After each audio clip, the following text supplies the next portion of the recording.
São 15 horas e 34 minutos. O nosso assunto agora é falar sobre as redes sociais e a influência, né, da rede social nas nossas vidas, Malu. Será mesmo preciso se emaranhar nas redes sociais, deixar-se fisgar por elas? Se alguém postar uma foto de si no espelho e não receber nenhuma curtida, será o fim do mundo? Olhe ao redor, não por uma tela. Sinta a vida, não pelo touch, e sim pelo toque. Escute o barulhinho alegre das crianças. Tem cheiro bom na cozinha. No sofá, uma família come pipoca. Sentada na beira da cama, uma amiga escuta as novidades da outra. A neta penteia o cabelo da vozinha. O avô conta ao neto sobre antigos craques do futebol. Um adulto joga ping-pong com uma criança. Será que tudo isso não pode estar bem pertinho de você? A ansiedade para sermos maiores em tudo pode nos deixar pequenos. Hoje, ao invés de se abrir um sorriso, fecha-se a cara. Grita-se por muito pouco. Chora-se baixinho por dor imensa. Por que não nos enxergamos? Falta de tempo ou um tempo muito preenchido? As redes sociais podem nos aproximar de quem está longe, mas também podem nos manter longe de quem é próximo. Vamos tentar entender um pouco que mundo é esse, real ou virtual? É preciso encontrar o eixo desse mundo. Então, nós vamos falar com o João Coim, professor de Psicologia da Universidade Paulista. Muito obrigado pela sua presença aqui. Eu que agradeço o convite. Como é que a gente faz para achar esse eixo, professor? Está se perdendo aí. Vamos falar dessa história da proximidade, né, das pessoas. E eu acho que na introdução que vocês fizeram, essa condição está bem posta, né? Quer dizer, hoje nós somos treinados para um certo isolamento. Porque parece que esse certo isolamento é que vai nos fazer vencer, vai nos fazer solucionar os nossos problemas, né? Outro, via de regra, é entendido como uma espécie de inimigo, né? Pode estar num jogo, pode ser num jogo, né? Então, é possível pensar, né, que esse boom do interesse pelos jogos virtuais, né? É uma excelente oportunidade de você treinar isso, né? Sem muitas consequências. Você vai para o jogo, você morre, né? Você mata, você elimina. São jogos violentos, pois não é? Não é? E esses são os mais desejados, né? É verdade. Claro que há também uma série de jogos que se constroem coisas, a possibilidade de você estabelecer mundos virtuais, né? Nos quais se tem um lugar que não é necessariamente da competição. Mas os jogos parecem mais estimulantes ou mais desejados da gente estar engajado, pelo menos os jovens, né? Adultos também, né? Adultos também são esses em que o outro precisa ser exterminado, né? Mas sem consequências importantes, né? Que eu possa voltar e continuar o jogo no outro dia. Professor, e aí entrando direto no assunto, né? Pois não. O que está acontecendo? O que significa como chegar a lidar com isso de forma saudável, com esse desafio da baleia azul? Então, a baleia azul enfim, pode ser entendida como um jogo também, não é? Muito facilmente, né? Um desafio. Talvez as condições iniciais para entender esse quadro sejam entender o que é o adolescente, né? O que é o jovem adolescente. O jovem adolescente é o sujeito que está nesse momento em que ele vai saindo das barras da família, e hoje cada vez mais tarde, né? Cada vez mais. É verdade. Né? Com o tempo custa mais para isso acontecer, e se preparando para o mercado de trabalho. Vamos ser muito honestos aqui, né? Quer dizer, o adolescente vai saindo dessa condição para se autossustentar, garantir o seu próprio bem-estar, fazer as suas próprias escolhas, sem depender de outros. Ora, nesse caminho, né, é importante que ele possa enfrentar situações desafiadoras, condições de risco, né, que ele possa testar o quanto ele se garante num mundo que, para esse jovem, para esse adolescente jovem, já é um mundo hostil. Sim. Né? Não é um mundo, esse mundo da saída da família ou das barras da família, quando isso acontece, claro, vai encontrar um mundo para o qual ele não vai ter, enfim, momentos de tranquilidade, né? Não vai estar sendo sempre bem acolhido. Então, a internet e jogos como esse, ou jogos de maneira geral, permitem que esse menino ou menina entrem no jogo de maneira, não é, ou participe desse treinamento dele para o jogo, desafio, né? Para enfrentando esses desafios, buscando, digamos, a melhor posição. Mas quando se fala em baleia azul, ou esse tipo especialmente de jogo, né, quer dizer, a possibilidade de você ou ser solicitado a usar a oferecer o seu próprio corpo. E a veja, vida, né? claro, saindo daquilo que está simulado na internet, que está de alguma forma virtualizado na internet para o mundo real, né? De um lado parece ser muito estimulante, né? Dizer, puxa, o que será isso? Será que eu dou conta? Uma coisa é você jogar, né, lá com... E a curiosidade? Claro, a curiosidade também chama. Só para dar uma parte, quer dizer, todo mundo fala, nossa, isso claro. Para o jovem aguça a curiosidade. Sim. Não, e eu vou ficar de fora disso? Como é que é? O que é isso? Como que eu não sei? Eu não vou chegar até o fim. Claro, e eu não vou ser controlado. Exatamente. Isso não vai acontecer comigo, vai acontecer com outro. E vai pela curiosidade. Não é isso, professor? Parece que sim, né? Quer dizer, é claro que nós estamos vendo, é preciso tomar cuidado para não causar um pânico, né? Exato. Quer dizer, não, mas isso está acontecendo, todos os jovens, todos os adolescentes, né? Eu acho que os pais e as mães, né? Que possam estar ouvindo a gente, ou que têm acompanhado né, essa discussão, ficam desesperados. Puxa vida, mas será que está acontecendo isso com meu filho? Será que ele está nesse jogo? Será que eu não estou olhando ele? A culpa não, e no também, quarto, não é? né? Se o filho já está deitado no quarto, está lá mais de 2 horas no quarto, já dá vontade de ir ali acolher. O que você está fazendo? Então tem um efeito nessa história que é causar um certo pânico também, né? Promover um certo pânico. Não que... tomar muito cuidado sempre com isso, né, que eu vou falar agora. Claro. Quer dizer, uma morte, uma perda, não tem valor, não tem um preço, né, que se possa equivaler a ela, né? Então não se trata de dizer assim, não, mas uma morte não é importante. Claro que uma morte é importante, mas para se ter uma ideia, né, 3 mil pessoas, 3 mil jovens nessa faixa de 15, isso é um dado estatístico muito recente, né, de 15 a 29 anos, 3 mil jovens se suicidam por ano no país. Neste país. Não tem nada a ver com esse jogo que a gente está falando. Não tem nada a ver com o jogo. Muito bom. Estou bem lembrado. Nada a ver com o jogo. Puxa vida, quantas histórias nós descobrimos ou estamos ouvindo falar a respeito disso? São 1, 2, 3, 4, 5. Então, o número, em relação a esse universo maior de comportamento suicida, ideação suicida, muito muitos, menor. Não, né? professor? O número é muito grande. Muito grande. Né? O número é muito grande. Talvez explique, ajude a explicar o interesse do jogo. Certo. Quer dizer, há muita gente interessada no jogo, isso não me parece haver dúvida. Não é? Os efeitos não significam serão esses do suicídio, chegar até o fim. Né? Você diz, muita gente interessada que já tenha essa predisposição. Claro, não só predisposição. Né? Quer dizer, há uma... Inclusive, quando você procura a rede social e vê como é que se explica a importância, ou o porquê que o jovem se suicida, supostamente, né, por que ele se suicida.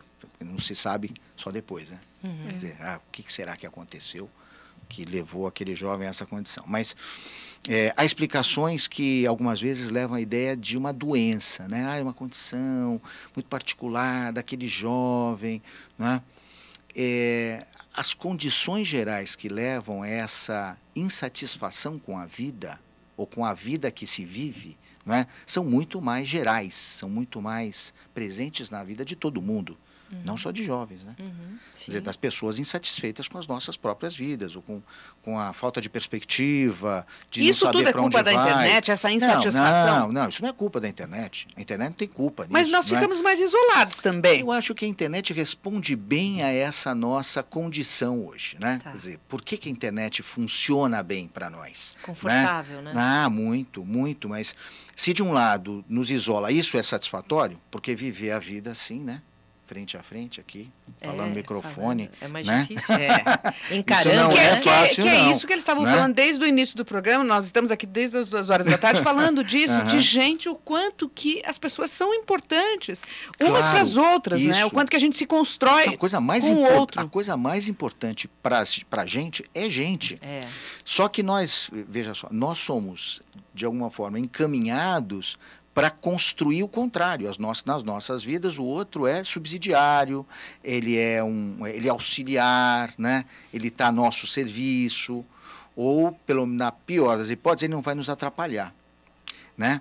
Então, reverter esse entendimento, que é uma preocupação, tem sido uma preocupação também da psicologia social, de outros campos do conhecimento, né? Conta de um desafio enorme, né? Porque vai contra a corrente. Professor, a gente está vivendo hoje um mundo, né, que é assim, a gente até colocou aqui no texto, você coloca uma foto, uma selfie, o que seja. Se aquilo demora para curtir, você fica desesperado. Quantos likes? Quantos likes foram? O papo hoje em dia, em alguns lugares que eu vou, o fulano ou quem for, vale mais pelos likes que ele tem. Hoje em dia, para você fazer uma propaganda, não é pelo teu valor, não é pelo seu conceito, pela forma como você trabalhou na sua vida ou na sua carreira. É quantos likes você tem, quantos seguidores você tem. Que mundo é esse, professor?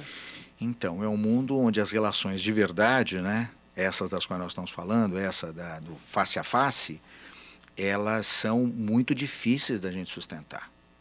Então, se imaginar, né, um mundo em que os likes fazem quem você é, constituem quem você é, a sua identidade, né, o seu lugar no mundo e tal, é pensar num mundo virtualizado, né? Virtualizado da pior maneira possível, né?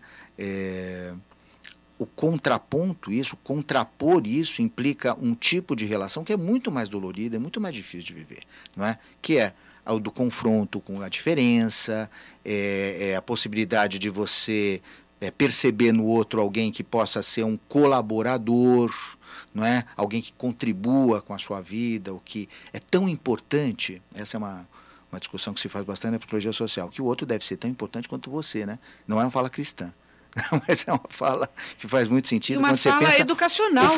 Claro, o funcionamento da sociedade. Na educação, o princípio é o outro. Verdade, né? Quer dizer, o outro é tão importante quanto você, não é menos ou mais importante, tão importante quanto você.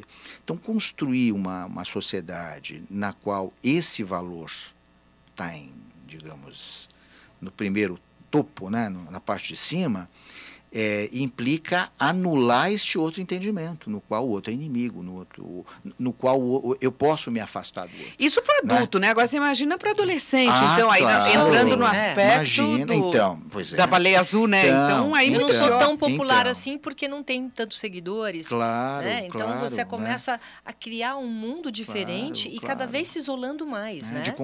Então, ao longo da vida da gente, quer dizer, até essa certeza de que eu posso me isolar do outro vai sendo de alguma forma contrariadas. Eu não posso, porque eu tenho colegas de trabalho, eu tenho a minha família, eu tenho os meus filhos, né?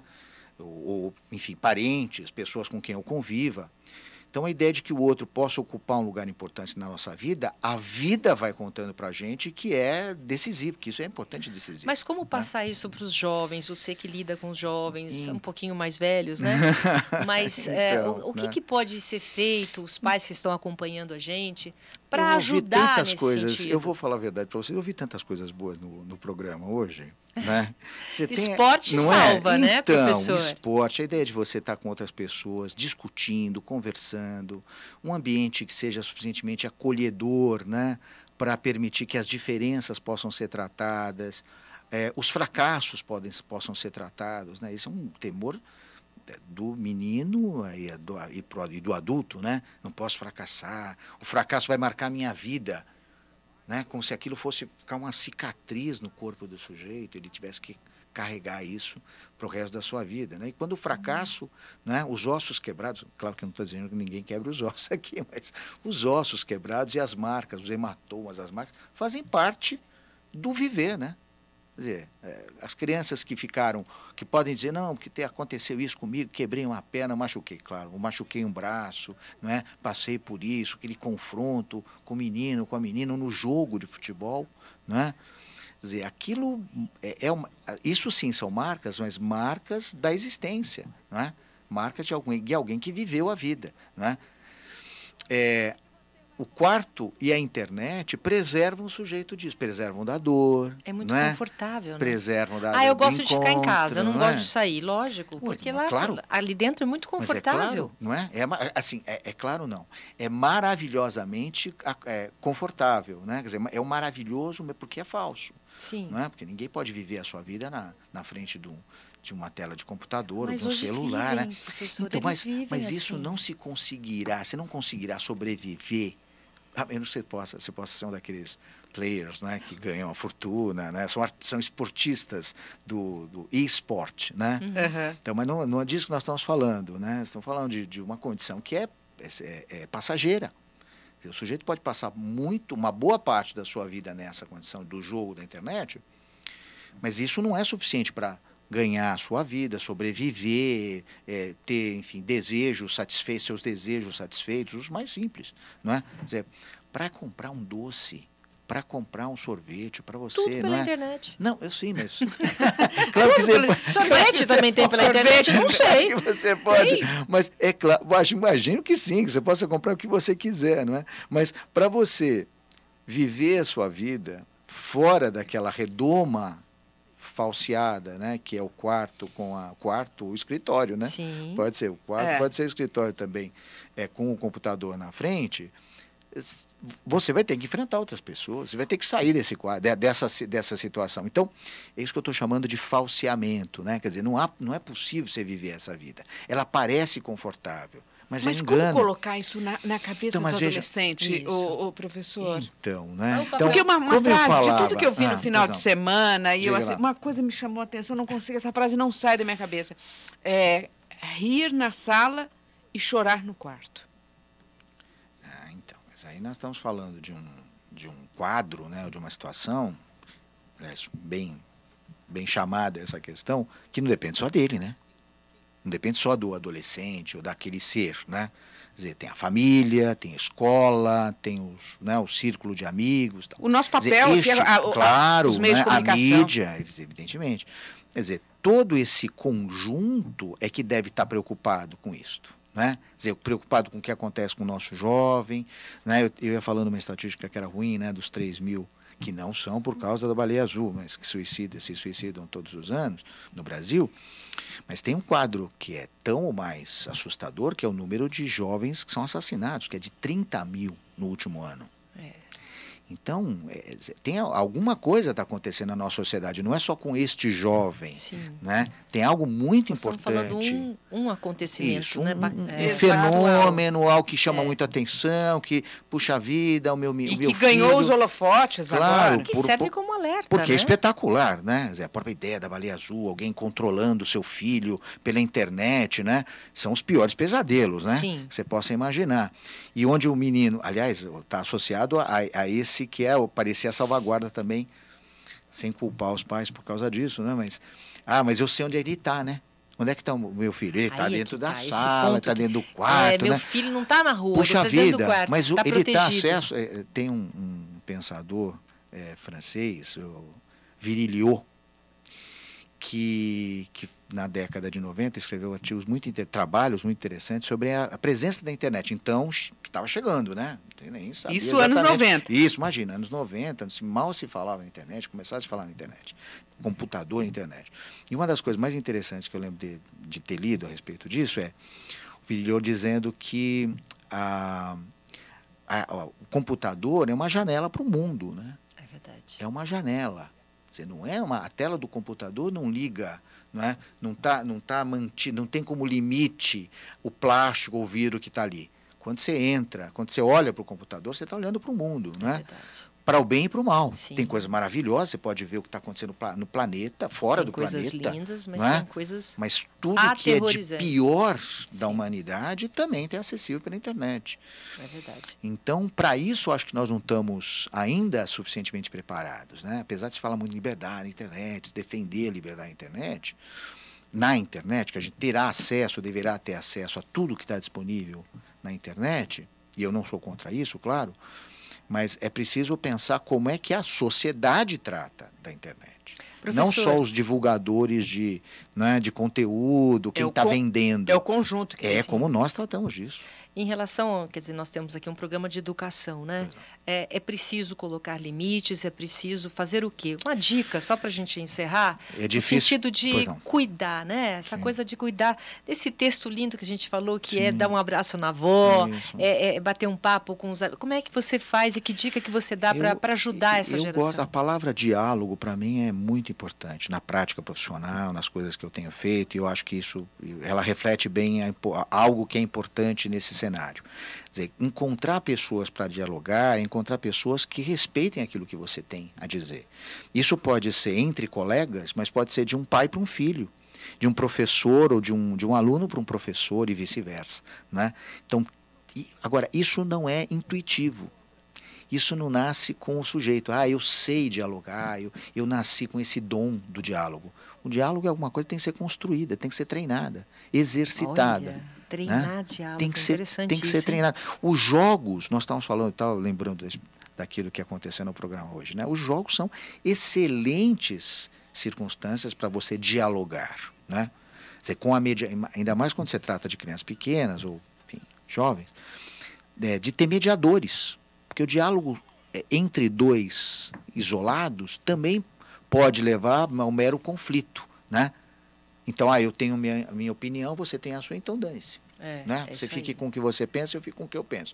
Então, mediador, alguém que possa mediar isso, eu não estou falando do ponto de vista só do profissional, o psicólogo que deve interferir nesse, mas o professor faz isso, os pais fazem isso, os vizinhos podem fazer isso, né? A avó, claro. A volta dos papos na varanda. É claro, quer dizer, essa condição, a condição do diálogo, da construção do diálogo mediada, a construção da possibilidade de construir um parceiro, né? Sim. É que a gente precisa estimular e construir. E uma dosezinha de amor também, né? Para o amor não existe contraindicação, né? Não existe. Certeza. A dose pode ser sempre a dose máxima, não tem problema. Professor, eu quero agradecer muito a presença do João Coim, que é professor de psicologia da Unip. Volte outras vezes, professor. Muito obrigada. Eu que agradeço o convite. Voltarei se for necessário. Muito obrigada. Se for convidado. Obrigado.